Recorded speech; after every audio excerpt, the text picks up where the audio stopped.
ಕಲೀಲಿಕ್ಕೆ ಬಹಳ ಆಸಕ್ತಿ ಇತ್ತು. ಯಾಕಂದ್ರೆ ನಾನು ಬಹಳ ಹಲವಾರು ದಶಕಗಳಿಂದ ಅವರಿಗೆ ನೋಡ್ತಾ ಇದ್ದೆ. ನಮ್ಮಂತ ಯುವಕರ ಜೊತೆ ಕೂಡ ಯಾವುದೇ ಟಾಪಿಕ್ ನಲ್ಲಿ ಚರ್ಚೆ ಮಾಡುವಂತಷ್ಟು ಆಸಕ್ತಿನೂ ಇತ್ತು, ಮತ್ತೆ ಕಲೀಲಿಕ್ಕೆ ಕುತೂಹಲ ಕೂಡ ಇತ್ತು. ಮತ್ತೆ ಖರ್ಗೆ ಸಾಹೇಬ್ರ ಜೊತೆ, ಧರಮ್ ಸಿಂಗ್ ಸಾಹೇಬ್ರ ಜೊತೆ ಅವರ ಒಡನಾಟ ಬಹಳ ಇಷ್ಟಿತ್ತು.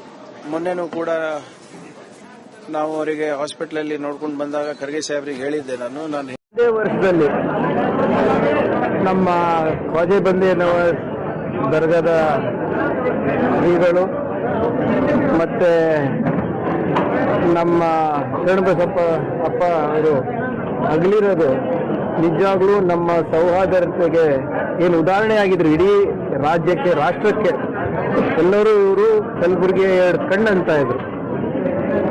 ಅದಕ್ಕೆ ಇವತ್ತು ಒಂದು ದೊಡ್ಡ ನಷ್ಟ ಆಗಿದೆ ಅಂತ ನಾನು ಹೇಳಲಿಕ್ಕೆ ಬಯಸ್ತಾ ಇದ್ದೀನಿ.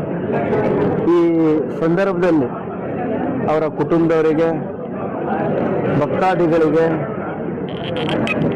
ಅಪಾರವಾದಂಥ ಶಕ್ತಿ ದೇವರು ನೀಡಲಿ ಅಂತ ಕೇಳ್ಕೊತಾ ಇದ್ದೀನಿ.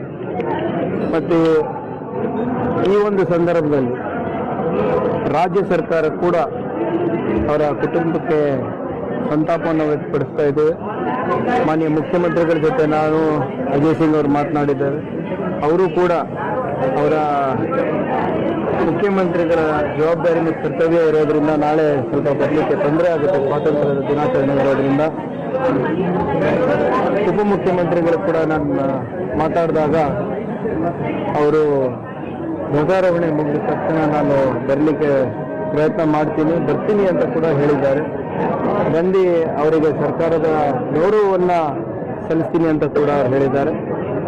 ಮತ್ತು ವಿಶೇಷವಾಗಿ ಭಕ್ತಾದಿಗಳಲ್ಲಿ, ಸಾರ್ವಜನಿಕರಲ್ಲಿ ವೈಯಕ್ತಿಕವಾಗಿ ನನ್ನ ಮನವಿ,